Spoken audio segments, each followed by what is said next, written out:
Cinderella, or the Little Glass Slipper. Told by Henry W. Hewitt. Read by Chuck Brown. There once lived a gentleman and his wife, who were the parents of a lovely little daughter. When this child was only 9 years of age, her mother fell sick.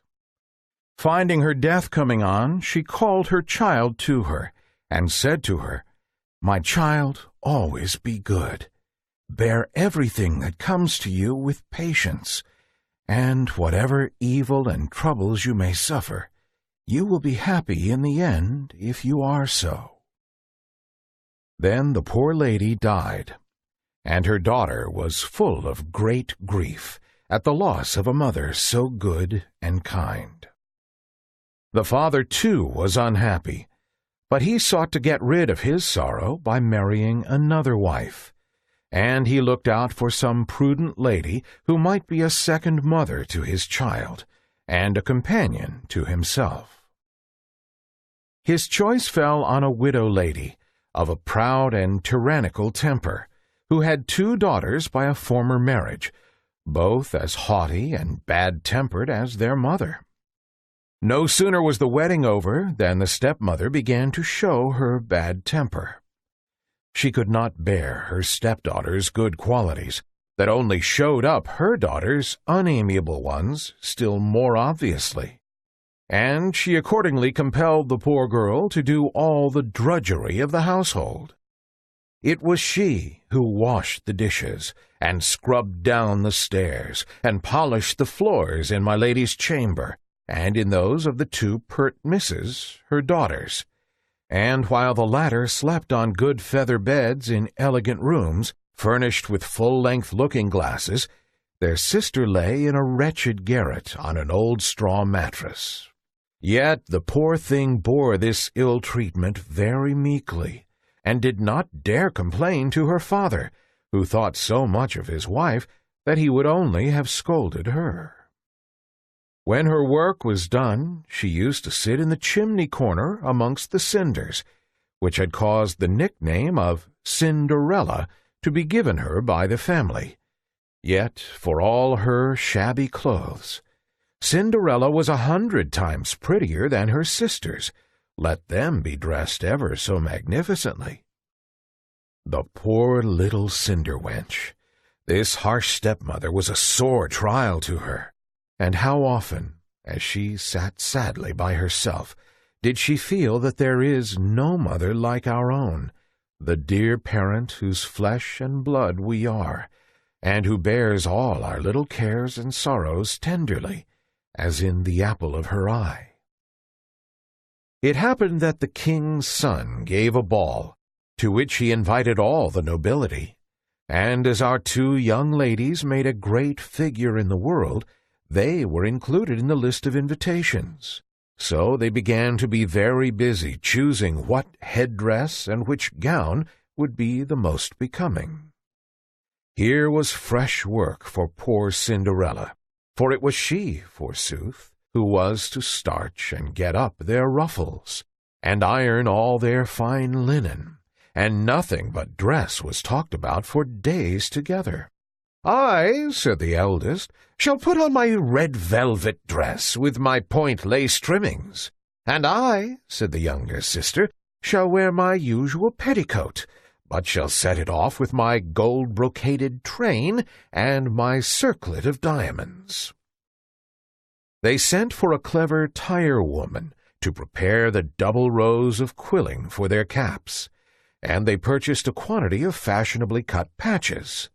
They called in Cinderella to take her advice, as she had such good taste, and Cinderella not only advised them well, but offered to dress their hair, which they were pleased to accept. While she was thus busied, the sister said to her, "And pray, Cinderella, would you like to go to the ball?" "Nay, you are mocking me," replied the poor girl. "It is not for such as I to go to balls." "True enough," rejoined they. "Folks would laugh to see a Cinderella at a court ball." These 2 stepsisters were very cruel to Cinderella, and ill-used her much. Ah, what sweet friends are our own born sisters! There can be no substitutes like them in the whole wide world. Any other but Cinderella would have dressed their hair awry to punish them for their impertinence, but she was so good-natured that she dressed them most becomingly, although they disdained her, and while they would themselves make a great figure in the world, sought to degrade and lower her. See how the lovely disposition of Cinderella shines out. Although she was not allowed to go to the ball of the king's son, she not only advised them well how they could array themselves to appear to the best advantage, but she even, what greatness of heart to do that, with her own hands dresses their hair, and in the most becoming manner her delicate taste can suggest.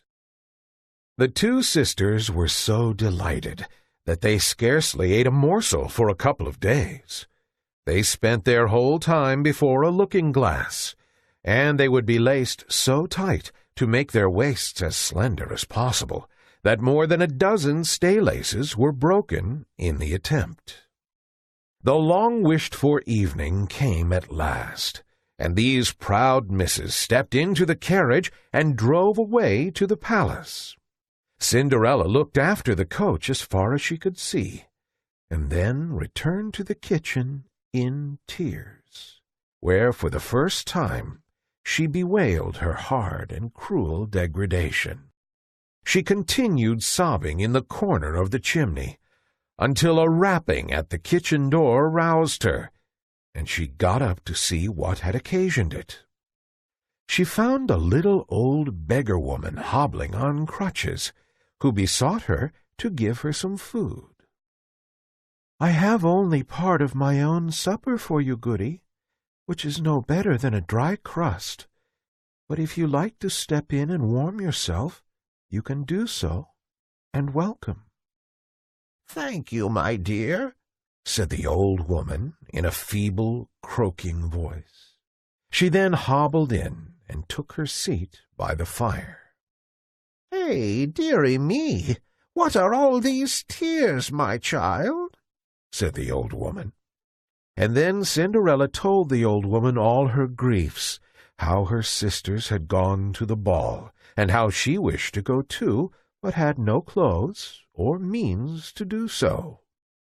"But you shall go, my darling," said the old woman, "or I am not Queen of the Fairies, or your godmother. Dry up your tears like a good goddaughter, and do as I bid you, and you shall have clothes and horses finer than anyone." Cinderella had heard her father often talk of her godmother, and tell her that she was one of those good fairies who protect children. Her spirits revived, and she wiped away her tears. The fairy took Cinderella by the hand and said, "Now, my dear, go into the garden and fetch me a pumpkin." Cinderella bounded lightly to execute her commands, and returned with one of the finest and largest pumpkins she could meet with. It was as big as a beer barrel, and Cinderella trundled it into the kitchen, wondering what her godmother would do with it. Her godmother took the pumpkin and scooped out the inside of it, leaving nothing but rind. She then struck it with her wand, and it instantly became one of the most elegant gilt carriages ever seen. She next sent Cinderella into the pantry for the mouse-trap, bidding her bring 6 little mice alive, which she would find in the trap. Cinderella hastened to the pantry, and there found the mice as the fairy had said, which she brought to the old lady, who told her to lift up the door of the trap but a little way and very gently, so that only one of the mice might go out at a time. Cinderella raised the mouse-trap door, and as the mice came out one by one, the old woman touched them with her wand, and transformed them into fine, prancing, dapple-gray carriage-horses with long manes and tails, which were tied up with light blue ribbons. "Now, my dear good child," said the fairy, "here you have a coach and horses, much handsomer than your sister's, to say the least of them. But as we have neither a postilion nor a coachman to take care of them, run quickly to the stable where the rat-trap is placed, and bring it to me." Cinderella was full of joy, and did not lose a moment, and soon returned with the trap, in which there were 2 fine large rats. These 2 were touched with the wand, and immediately the one was changed into a smart postilion, and the other into a jolly-looking coachman in full finery. Her godmother then said, "My dear Cinderella, you must go to the garden again before I can complete your equipage. When you get there, keep to the right side, and close to the wall you will see the watering pot standing. Look behind it, and there you will find 6 lizards, which you must bring to me immediately." Cinderella hastened to the garden as she was desired, and found the 6 lizards, which she put into her apron and brought to the fairy. Another touch of the wonderful wand soon converted them into 6 spruce footmen in dashing liveries, with powdered hair and pigtails, 3-cornered cocked hats, and gold-headed canes, who immediately jumped up behind the carriage as nimbly as if they had been footmen and nothing else all their lives. The coachman and postilion having likewise taken their places, the fairy said to Cinderella, "Well, my dear girl, is not this as fine an equipage as you could desire to go to the ball with? Tell me now, are you pleased with it?" "Oh, yes, dear godmother," replied Cinderella, and then with a good deal of hesitation added, "But how can I make my appearance among so many finely dressed people in these mean-looking clothes?" "Give yourself no uneasiness about that, my dear. The most laborious part of our task is already accomplished, and it will be hard if I cannot make your dress correspond with your coach and servants." On saying this, the old woman, assuming her character of Queen of the Fairies, touched Cinderella with the magic wand, and her clothes were instantly changed into a most magnificent ball dress, ornamented with the most costly jewels. The fairy took from her pocket a beautiful pair of elastic glass slippers, which she caused Cinderella to put on, and then desired her to get into the carriage with all expedition, as the ball had already commenced. 2 footmen opened the carriage door, and assisted the now beautifully dressed Cinderella into it.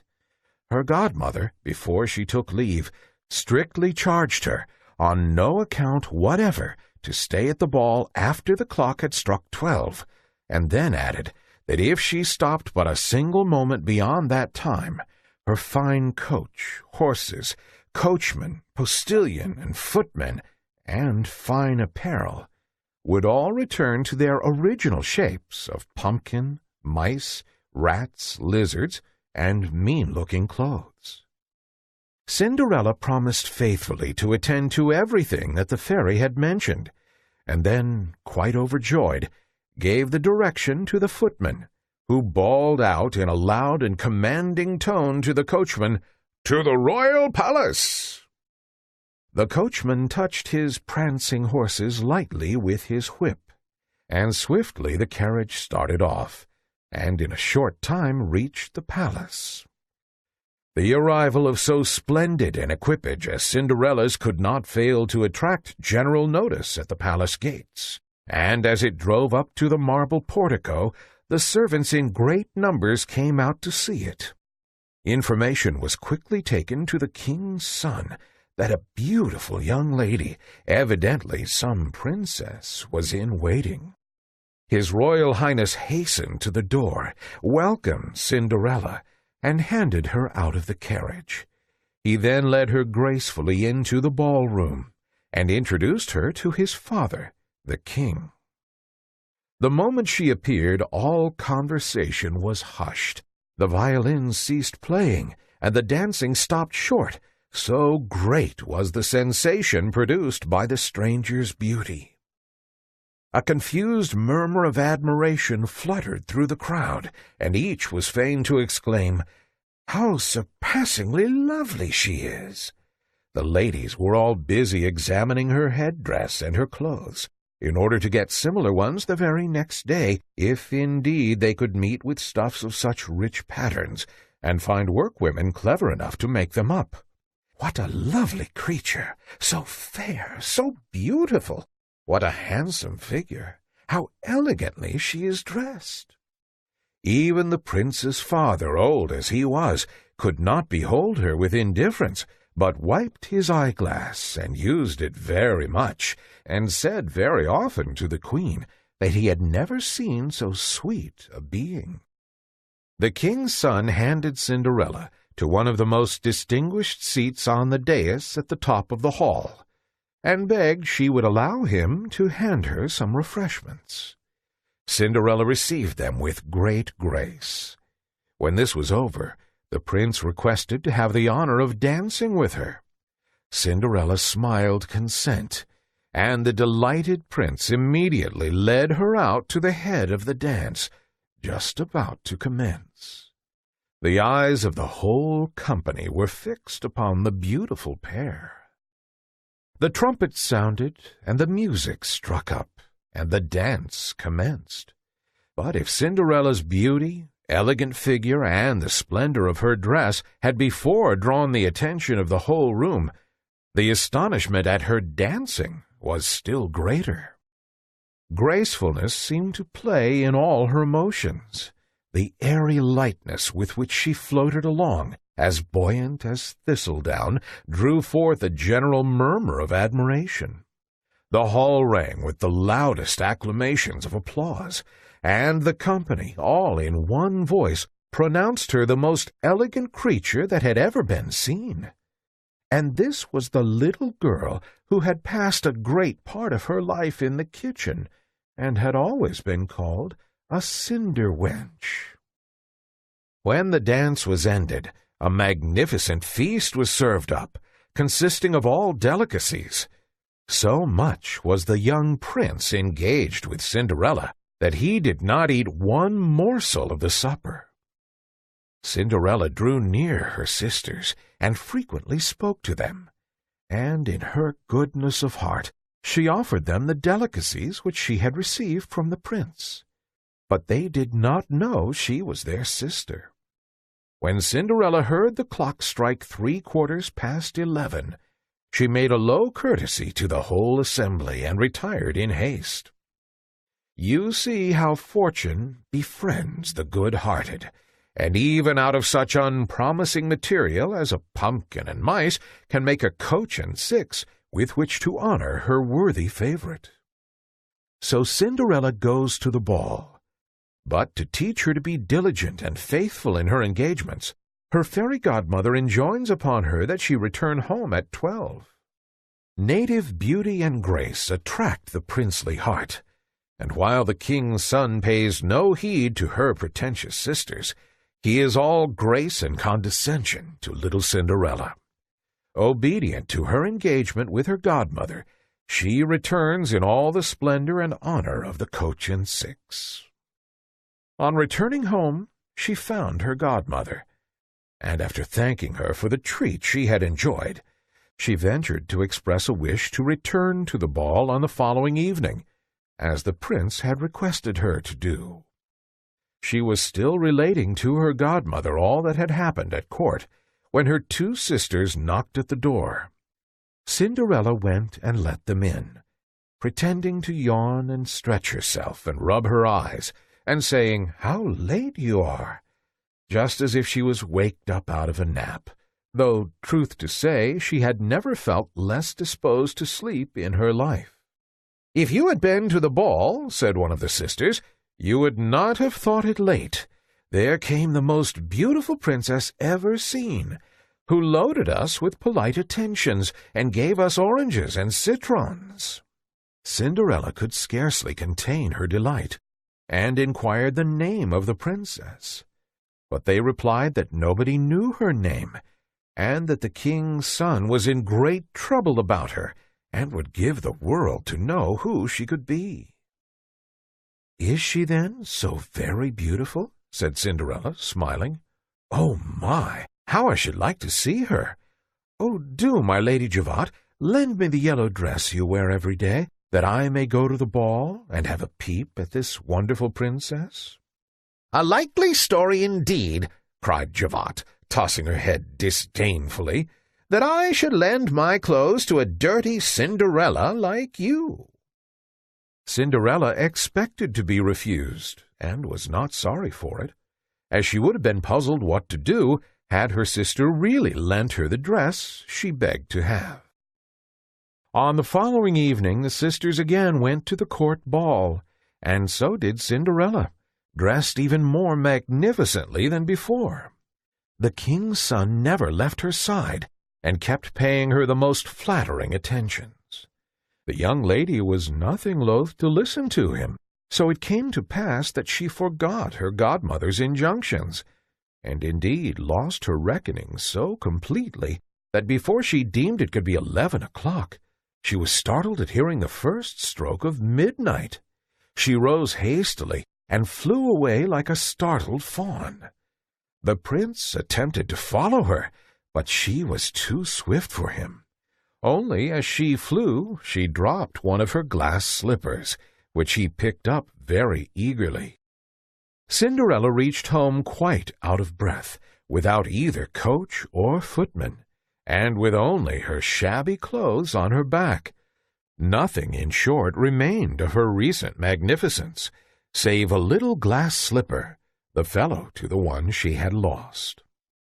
The sentinels at the palace gate were closely questioned as to whether they had not seen a princess coming out, but they answered they had seen no one except a shabbily dressed girl who appeared to be a peasant rather than a young lady.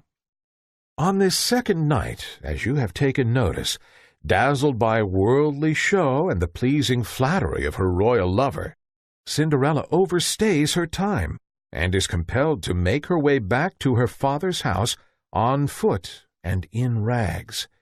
An everlasting lesson to all the pretty little Cinderellas in the world to keep their word, and to act in good faith by such as befriend them.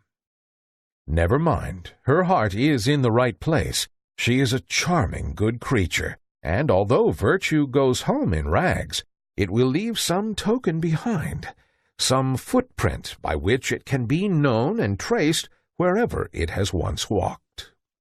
We shall hear from that little lost glass slipper again. When the two sisters returned from the ball, Cinderella asked them whether they had been well entertained, and whether the beautiful lady was there. They replied that she was, but that she had run away as soon as midnight had struck, and so quickly as to drop one of her dainty glass slippers, which the king's son had picked up, and was looking at most fondly during the remainder of the ball.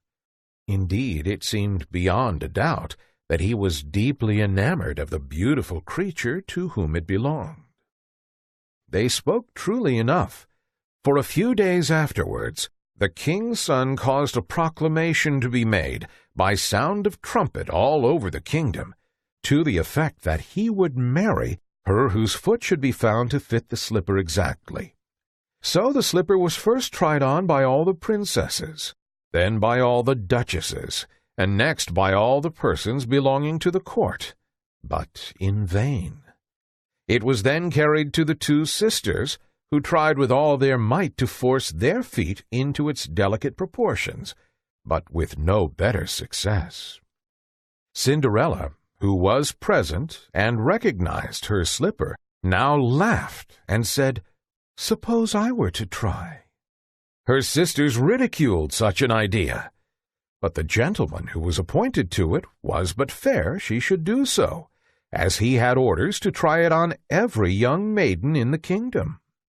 Accordingly, having requested Cinderella to sit down, she no sooner put her little foot to the slipper than she drew it on, and it fitted like wax.